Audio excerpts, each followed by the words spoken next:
All right, guys, today we're doing a review of the Portkeys HS7T. If you saw my previous video from last week, I went on a B&H shopping spree because I sold my Sony A1 for $5 grand. I was in the market for purchasing a new monitor, and the Portkeys seemed like a great option simply because of the price. Now, I will say, from the looks of it, I do not like how this monitor looks, but if it performs well, then who cares, right? I did also take a look at the small HD monitors, but man, those things are expensive.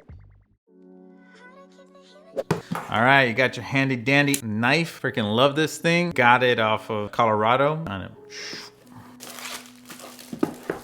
See if I can have a better go. There we go, come on. Slowly but surely. We got a little card here that says, warm prompt, user manual has been put into attached USB disk with PDF drive. Attention please. Okay, nice. They include a little USB drive, which is kind of nice because sometimes you just need those things for other things. So that's pretty cool. It says, before removing the protective film from LCD panel, please power on one unit to confirm the screen is in good condition. If you find any issues with the screen, please contact factory or distributor immediately. Well, that kind of sucks. Then it says, the monitor may produce high temperatures for a long time working. Please avoid burn when touching. Oh my gosh. All right, well, I don't want to get burned while using this thing. Okay, put that aside. I'm gonna keep all this stuff because I might just end up returning this thing. So we got a nice little strap right here, Portkeys strap. I don't really know what this thing is about. Is this just for like carrying it? Like you're kind of carrying it like this? Huh, all right, so here it is. All right. All right, so we got the screen. Let's see what else we got in the box. So you have a little D-tap cable right here. You can use this, I'm assuming, to power the monitor. So that's nice. We have the USB thumb drive, which has the user manual on there. So great, okay. And get this out of the box. We have some screws, a nail wrench, and some little things that you can put. You have these little sticker thingies, which I don't really know what that's for, but okay. You have a nice little cleaning cloth, so great. And that's pretty much it. That's all we got in the box. All right, cool. Okay, so what do we got here? So 7-inch monitor. Material actually does feel pretty nice. It's not that heavy. It actually feels pretty good. It actually feels really light, so I'm happy about that. I will go ahead and post the weight of this thing here on the screen. And it looks like we have two mounts right here at the bottom. You have an HDMI out, an HDMI in, has a USB connection. I'm assuming this is to power the monitor. You have an SDI out, an SDI in, and we have two battery slots at the top. If you want to have continued power, this is for the Sony MPF750s. And so you can grab these batteries and you can just put them on there. I don't think you need to have both to turn them on. I might be wrong. And then at the top, we have what I believe is a red switch right here to turn off and on. We have 4 buttons. We have another mount option there as well. We got 2 more buttons right here, and we have a little control, little wheel right there as well. We got a headphone jack. I forgot to mention that. We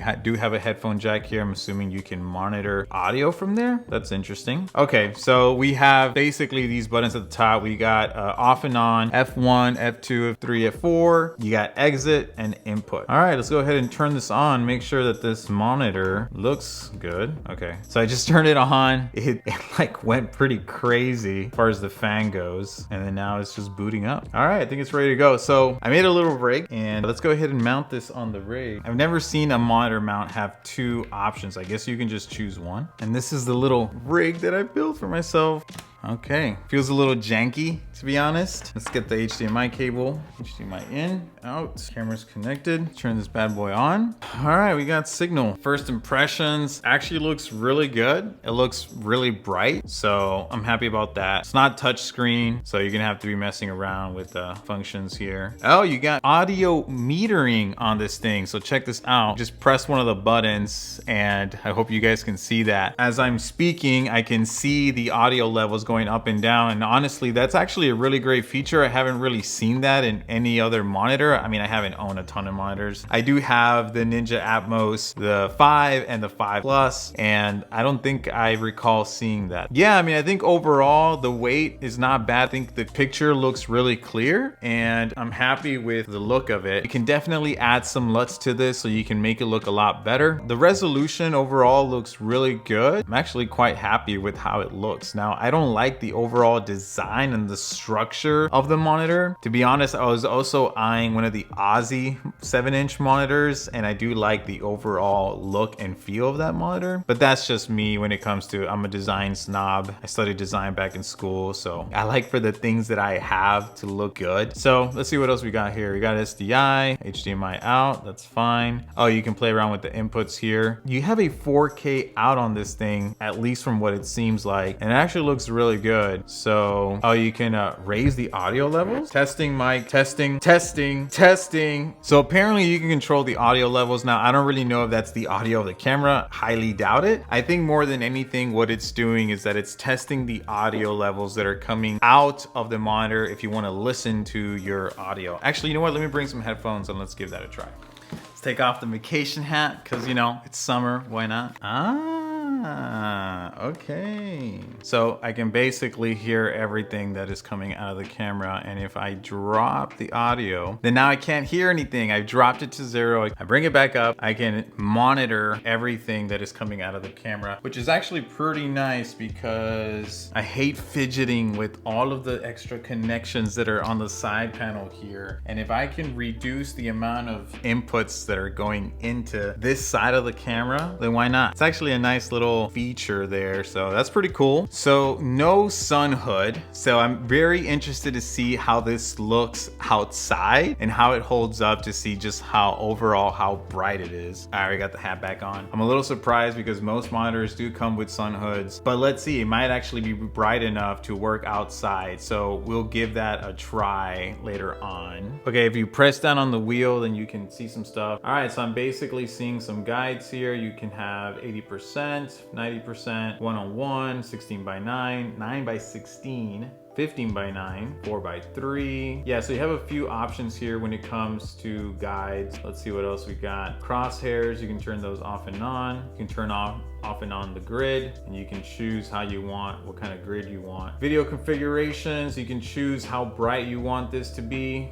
Everything is set to 50 at this point. Contrast, the chroma, sharpness, tint. You can even set the color temperature, backlight. You can set if it's anamorphic or not. You can choose a few different things here as well. You can actually load your LUT. That's something you want to do. You can actually select if you want to turn your fan on and off. LUT configuration, yeah, so right now I don't have any LUTs on this. You can store it from USB looks, reset, okay. Function setup. Okay, so here in the function setup, you can basically choose what each function button is assigned to. So function number 1 is set to audio meters, 2 peaking, 3 false color, and 4 luma waveform. So you got your audio meters on and off. You have your peaking on and off. If you leave it pressed long enough, you can actually edit some of those things. You got your false color, which is nice. You know, one of the things that I noticed off the Atmos monitors is that the false color guide is on the right side, and it looks so thin, and the monitor is kind of small that it's hard to really read it sometimes. All the false colors down here is here at the bottom, and it's large, so it's a lot easier to monitor and know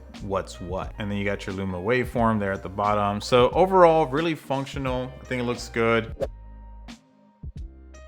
So I went outside to see how the monitor would perform under direct sunlight. It was cloudy, so it's not like the sun is just shining directly onto the monitor, right? But it is really bright. And at first I was a little disappointed because it just looked okay, like it didn't look great. And I did try fidgeting with the brightness. If you go to brightness and you crank it all the way up to 100, you just blow out the monitor. But it does have this one feature, and I'll show this right now, where if you go to video config and you go go to backlight. Out of the box, it's set to low, but if you change this, and you can change it to low, medium, and high. And if you notice, it's actually getting brighter. So I did end up putting it to high, and once I did, it actually looked really good. So I am quite impressed with how it looks outside. One of the things that I will say is that this thing turns on extremely fast. Okay, there it is, on. I'm so used to the Atmos monitors where it just takes an eternity for them to turn on. Let's actually power this bad boy with this little thingy right here. So let's give that a try. Okay, so let's get this thing out. To be honest, I'm glad they supplied this because a lot of the times you have to buy it separately and it's kind of annoying.